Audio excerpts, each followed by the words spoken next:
Hello, our viewers, and welcome again.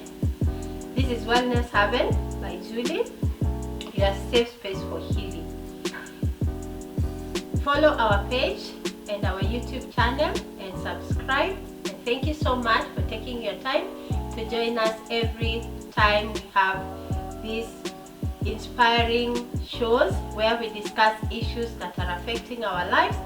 And it's here where we learn and we grow and we restore our lives and we get enlightened. Welcome so much. Today we are speaking about a very interesting topic about parenting, and I'm so glad that my colleagues have joined me again today. Welcome so much. Thank you. Thank you so much. Before we proceed, I would like them to introduce themselves and then we continue with our topic for today. Yeah, welcome our viewers. My name is Carrington Lugalia. I'm a pastor, I'm a counselor, and also a public speaker. We normally do events just to help people to overcome life challenges and even become who are they created to be. So welcome on board.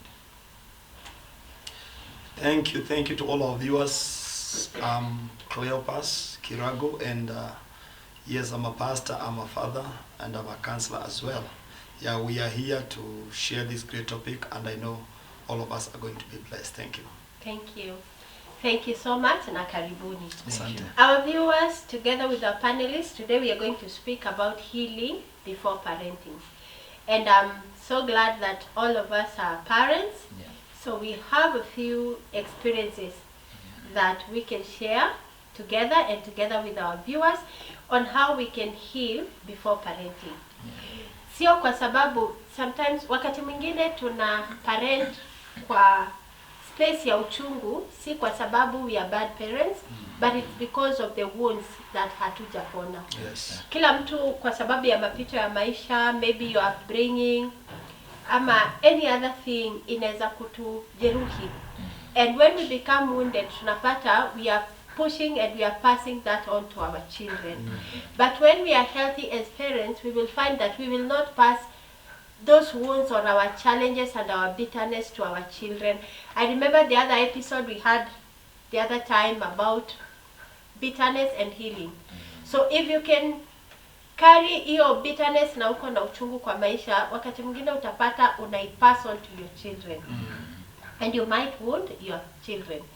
And when una parent kwa hiyo space ya uchungu, sometimes you are not a bad parent, ama intention yako si mbaya kwa watoto, but unapata una project uchungu kwa watoto wako. I don't know if as parents there is anything that you've seen along your journey of parenting ambayo maybe ume project uchungu or something, just anything together. Yeah, I'm a parent. I have 5 children, 4 biological and one adopted. So I have some little bit experience concerning parenting. Now, parenting doesn't begin with children or having children. Parenting begins with a healthy heart. Now, giving my experience, as I said in the last episode, my father was alcoholic. My father was a womanizer, and we lived in such an environment. I remember even taking supper, we used to do it at 3. Yeah. Because when my father arrives, hiyo msahau. Hamtakula. Wow. Ni fujo. Yeah. Ni fujo. Kute kama mmekelea hata ibeba yote tupe nje. Na kuwanyorosha. So my mom used to make sure by 3 supper imeandaliwa. Mkichelewa sana 4 because akiingia ni fujo. Na ili to drive away from the father. Yeah. There was that division. Na wakati na sasa nimefanyika now a father, I had to pray Mungu anisaidie ili ile attachment na watoto wangu ikue. And I have to do it intentionally because it was still playing in my mind. I want to be alone naturally. I just want to be alone. I don't want to be with my family. I don't want to be with my wife, because we were driven away. So we were safe out there than close to the family. So we saw it playing in our life until God had to work on us and bring healing in our hearts, so that we can bring our family together and raise that healthy family. And getting from what Pastor is saying, wakati mwingine when you're growing up, or most of the time when you're growing up, na grow up kwa environment ambayo unapitia machungu na mabaya kutoka kwa wazazi, unakuwa you're so bitter. Na unapokuwa mkubwa and now you start your own family, if you don't become intentional in making choices that are opposite kile uliona, you might affect your children. And that's why our viewers today, we are speaking about healing before parenting. Pastor decided to be intentional. Apone kwanza, kwa sababu hakutaka kuona kile aliona kwao imefanyika kwa watoto wake. And I'm glad that when you have self-awareness, and that's why tunawaletea such programs and such topics, so that unaweza kujielewa, and then ile makosa na vitu ambavyo umeona na havikufanya vizuri kwa maisha yako while you're growing up, hautarudia kwa watoto wako. Yes, Pastor. Yes. Yeah. I can see you want to add something. Now, you know, the way just Carrington is saying, me, I didn't have that experience, Julie. Okay. When being brought up by my parents, like my father was like abusive, no, or my mother. But there were some certain things that I could not want to bring my children. Some certain things that my parents used to do. Like my mother was a very strict. Right now she's old. She's not that strict, but she was such a person that she was very strict to us, and she could punish us so much severely.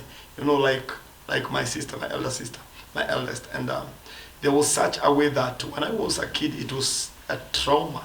It was traumatizing me. You know, I could see that the way my mother is punishing, it is like a military camp. You see, it's like Lanette military camp. You saw, and I couldn't like this. My mother could just hold any cup, like a cup, and just throw it. It could like a pan, a frying pan, you know, a chapati, and you know, she was that. I don't know if she was healing from the past bitterness. So I don't know. But this thing, I remember my grandmother was very harsh. So this was something that my mother, I think it was something in the bloodline. Now my mother is practicing these things to us. And this is what I said, I will not want to get married and practice this to my kids. And that's why now, to me now, I'm so close, so loving to my kids, because it is something that I saw. Yeah. So I think the way she is saying is very important. You will not carry the anger. The last time we were talking about bitterness and bitterness to your kids because of something that you saw your parents. Yeah. And to our viewers, we are picking something from both our panelists, that whatever their mothers would do or the parents would do, like for Pastor Cleopas, the grandmother would do the same thing. Yes. So mom akapick the same. Yes. That you have to be strict to bring up the children. Yes. And hii tunapata kwa parents ambao wamekuwa hapo kitambo. You know, for us now we are enlightened. You want to be friends with your children and you're doing it intentionally. But kitambo ilikuwa they are strict and they know they have to be strict that way. Yes. In a way, ilifanya kazi vizuri because now most of the people who are brought up in that environment, it either works two way. Unakuwa mzuri and unakuwa responsible. But in another way, you become inakufanya unakuwa traumatized. Because the only way you know is that strictness ni kama uko kwa military camp. So it can work both way, either way. It work for good or for bad. But for bad will be if you are not intentional kutaka kubadilika. Usifanye whatever you saw na uilete now in your bringing up your children. But also kwa hiyo uoga ya usionyeshe watoto wako vile ulilelewa, sometimes tunakosa balance. Tuna overdo. Tunapembeleza watoto sana because sitaki mtoto wangu akue vile mimi nilikuwa, you know, and sometimes we overstretch it a bit to inakuwa negative impact to our children. Yes. Yes. Both extremes, both extremes need to be, they need a check. For instance, having what the man of God went through, utakuta kuna mzazi now anapamba watoto sana. Yeah. They do mistake, they don't address it. There is an area for discipline given in the Bible. God admonishes us, there are some wrongs you need to discipline. But you find, because they have gone through that abuse, that strictness they were raised in, unakuta anapamba mtoto, anampea over freedom. Yeah. Too much freedom. Now too much freedom will destroy your children. Yes. Yeah, they need to be checked. You need to monitor them. You need to know what they're doing. You need to check what are they watching. But unakuta because waliraisiwa kwa environment, everything was strict. Like in my case, hata kutoka nyumbani kuenda kucheza, ungetoka. Na unakuta because of that, I want to give now my children freedom. Mtoto anatoka tu hata kuambia naenda wapi. Na anaenda na surura all over, anakuja anytime he or she feels like coming. Because nilikaziwa, now sitaki kukaziwa watoto. So nataka kuwapea that freedom. Na end up una raise people who are irresponsible. Yeah, na wanaharibika hivyo kabisa. Yeah. You've reminded me. My dad would take us to the neighbors. We used to stay with neighbors that were a bit not friendly. So he feared that they will do something to you when I'm not around. Yes. So he will find you umecross that, he would draw the line, anakushika mkono anakupeleka. Then he will draw a line and tell, nimekwambia Julie, hakuna kupita on the other side. You stay on this side. So he will beat you and take you and tell you, I took you to this line, usiruke na umeruka. Yes. So sometimes the harshness used to help, Yes. but sometimes haikuwa inasaidia. Yes. Because for me, like before I became ati nitaingiana na watu hivyo urahisi, lazima nikuchunguze kwanza sana. And just to add on it, Chula, is that the way we just saying is that you know the minds of our kids, they are plain. Plain minds, you know, and that's why hata Mswahili wanaitwa wahenga walisema samaki kunje ingali mbichi, ingali maji, because you are able to twist the mind of your child. So the way it's like you are just in spirit talking about that. It can be negative because some of these people, because of what you went through, we can overpump our kids. My kid is young. My kid is turning 6 years. My eldest, and recently there was a time, and I didn't take it positive. And my kid came, my son came running to my bedroom, and he is very close to me, and he loves like stories. Then he came and asked me a question, Daddy, why do mom always punishes us but you do not? A child of going to 6 years. So there's something that is being recorded in the mind that my mom is not good. And my father is good. Yeah. So I came to realize, because I didn't want my kid to punish my kids the way I received it from my parent. Yeah. So, but I didn't take it positive. I saw now this one, a child of 5 years, asking me this question, and the child is still growing. So I purpose that I'm going to punish my child. You see. Yeah, Actually, what you need to do when the mother is punishing, support. Yes. Yeah. I started supporting her. Support her. Yes. Nawambia ni makosa mnakosa.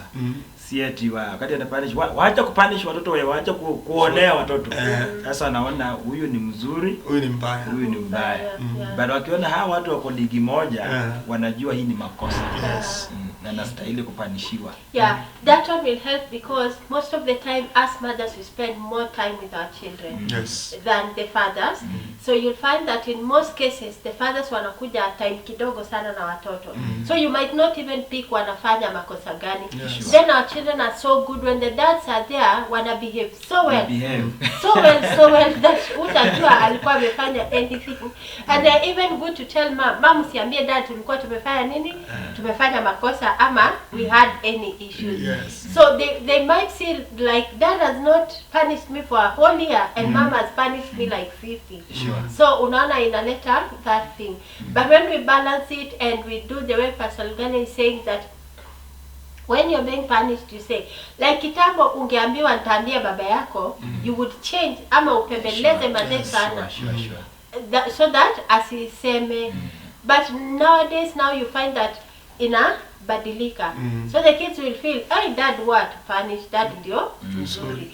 And sometimes that one can work in a way that their parents wenye wanataka kujipendekeza kwa watoto. So wana omit punishment. Ama hata mtoto akifanya kitu they overlook. So that they make the other parent look bad. So that one works kwa families that are ziko na any dysfunctionality. So that because we want to prove a point with you, so we were punished but mi ni yule mzuri. And in some cases utapata kuna mzazi mwenye anapeanga watoto so much stuff in a way of bribing them against the other parent. So unapata we have wounds that and we have inner pain yenye tuna deal nayo, but the way tuna deal nayo kwa parenting unapata we are affecting our children.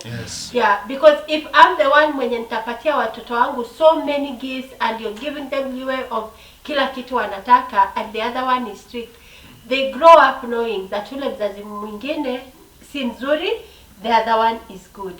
Yeah. Oh wow. Yeah.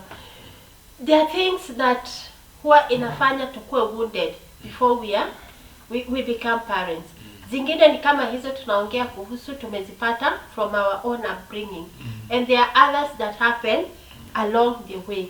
I don't know what are some of the things that will show you as a parent you're parenting from a painful part or you have wounds in your heart. I think we are living in harsh economical times. Na wazee licha kujituma, life is harsh. Na unakuta anapotoka kule kazini, maybe ameenda kutafuta kibarua, si kila mtu ameajiriwa. Akifika kwa nyumba, that pain is there. You feel you are less.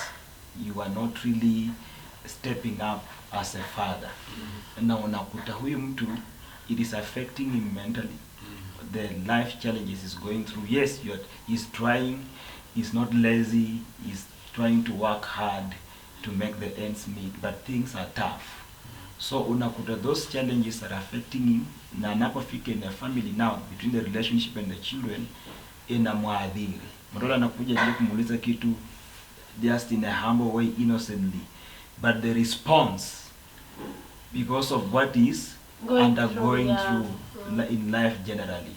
So the experiences people are having at the workplace, maybe boss amekohara skule, unapofika nyumbani mtoto anakuja na unataka just kutulia, unakuja na react kulingana na what you have gone through at the workplace. So I think what people go through generally in life normally affect them. And to our viewers,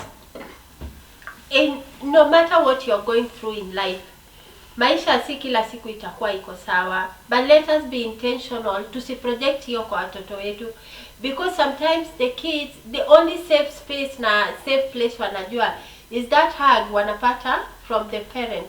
Because sometimes utapata mtoto mzazi amekuja ndiye anaingia kwa nyumba, mtoto anatoka huko amefurahi. For them ameona the dad, my hero, my everything, you know, the person that they are looking up to. So wakati anakuja hivyo alafu wewe unamtupa ama unampatia maneno machungu just because of what you are going through, you're hurting that child. And you're hurting the child kutokana na kitu yenye hata yeye hausiki. Because whatever is happening in the outside world, for them hawajui, what they know is this is my dad, this is my mom. Na wajui baba anaweza kosa. They don't know. Wajui anaweza kosa. Watoto wanajuanga tu dadi yangu ndio akona kila kitu na anaweza kunipatia everything. So you can also find that you are really struggling a lot because your emotions are very high. You are really struggling a lot to even to be patient, even with the child. You know, some of the child can do something, and you feel like, or your wife in that matter, because it's a family setup, you really feel because of the emotion of what you went through in the past, because still you have the unhealed wound, you really struggle a lot to become patient with some issues. Au nasema umewahi kuna mzazi anakuja kusema hii mimi na hii mai sivumiliangi. Hivi mzazi anakuja mwa kuona into this extent anakuja kusema na hii sasa siwezi kuvumilia. You really struggle because the emotions you cannot control easily, your anger and your emotions, because still you have unhealed wounds, unaona, because you are not able to forgive. So ikiingia kwenye ndoa ndio nakujanga unakuta it can remind you, inakuja remind some even of the words unakuja unanena. Maybe you can tell your wife or you can tell your kids. Unaona, remind you want, like unataka kulinganisha huyo mtoto ama mama na mambo ya kitambo na shushu. You see? You just see that you're just like my grandmother. Unakaa tu kama nyanya yako. Mzazi anasema unakaa kama nyanya yako. Kwa nini? Kwa sababu hiyo wounds hajasame, kuna kitu ili happen in the past. So hata ukifanya hivyo anakuambia unakaa kama mama yako. So because still the wounds are fresh. So that's another sign ambayo inaonyeshana you cannot be patient, you still very una struggle sana to hold your anger. And again, just to add on it, you may find the relationship between the husband and the wife, if they stepped into a relationship with hearts that were never addressed, and we are raising a generation that is very observant. The children we are raising nowadays, they are critical thinkers. They observe, and they learn mostly from what they observe than what you tell them. Yes. So as you relate with your spouse, they are watching you. They know how daddy treats the mother. They know how mommy treats the father. Like kuna kamtoto kangu kako grade 5, kuna mambo nilikuwa na address na my wife, akasema pana mami unaonea daddy hapa, umeonea daddy. You may think they are not observing what is going on, but they are very critical thinkers. They are very observant. They see every detail. So the way we relate with one another, it will have an impact on them, either positively or negatively, because we are modeling them. And for them to be modeled in a healthy way, they have to see a healthy relationship between the father and the mother. If that relationship is not healthy, it will impact them. Their psychology will be affected, and when they grow up and step into relationships, you'll find them being affected because of how they were raised and how they see their parents relating to one another. Yeah, the way we relate to one another affects our children so much. And sometimes you might think that you're doing things and they're not seeing, and they are really watching and they are seeing. And sometimes you might even find them wanna role play whatever waliona. And sometimes you might look at what they are saying na unajiuliza, you'll know that is me. Like my daughter can do things and I just see myself. Others are good, others are bad. So I would pick the bad ones and I say, I'll not be that, because I'm not being so perfect and so strict with things, in doing things and arranging things. So I would pick, hey, my daughter does the same thing, and I tell myself that is Julie. So our viewers, our children are so observant with what we are doing. So let's be intentional in whatever they are doing, especially in their presence, so that we raise up children who are not being raised by parents who are wounded. But just to wind up, Pastor Cleopas, how can we heal from our wounds so that we parent our children in a healthy way? One of the way we can heal we need to be intentional. Let me say intentionality is the key. Number one, you need, for anything to heal from the past or anything, you need first of all to admit. The 3 A's, you need to admit they have a problem. Because you cannot heal and you have not admitted that there is a wound, there's some past. You need to admit nina shida fulani. Then after admitting there is a problem, there is a past wounds, then you need now to be intentional. I have to forgive. I have to forgive the past. I have to forgive my parents. I have to forgive, my upbringing. You need to be intentional. Intentionality is a key thing, and when you do that now, whatever made you hurt, even before parenting, now you take a step. You say you need to renounce. When we are doing deliverance, we last pastor, we there are some steps we tell someone you need to renounce. You need to speak and you renounce that thing. But also even before even I forget something I was to say is that we meet like parents come, we like the way we name our children. We like in our culture, the Kikuyus, we name our children. My parents, my firstborn, if it's a boy child, that's my dad, then my mom. And maybe my mom was very bitter. My mom she has not been able to work on her bitterness. But when your mom comes, my mother comes, she will say, this is me, my child. Yeah. Those are things we need to work on because she has power. She has that authority over me. So I always counsel and say, I know this is not you. It's just the name, but this is not, because the spirit that is operating in my mom, I don't want it to be, because maybe she's angry, so she has anger issues, So we need to be intentional, and we need to hold forgiveness. Yes. Pastor Regalia, as we wind up, how can we heal and raise healthy children? Yeah, as we wind up, I may say, seek forgiveness from those who caused the pain that you have carried into the marriage. Forgive and release them. Forgive and release them. And seek God in prayer concerning your healing, because healing begins from the heart. Begins from the heart, and you will see the outcome of it physically manifesting in the way you relate with your children, the way you relate with your spouse. Seek forgiveness. And then number 2, create a healthy platform for communication. Among the couples who are in the marriage and among the family, create that platform for communication with your children, with your spouse, so that you may be able to address whenever there is a conflict, you may be able to address it and even solve it. Because without solving any conflict, it will continue piling and it will lead to more wounds, more hurts. Yeah. Wow. Thank you so much, our panelists. To our viewers, today we were talking about parenting and healing before parenting. Maybe umekuwa ukifanya vitu and you've picked 1 or 2 things zenye umekuwa ukifanya because umekuwa ukiparent out of your past wounds.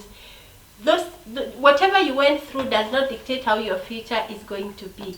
Na vile ulikuwa raised up, si lazima you raise your children in the same way, but you can do better because you have now an opportunity ya kulearn na kufanya bora zaidi kuliko the way you were brought up.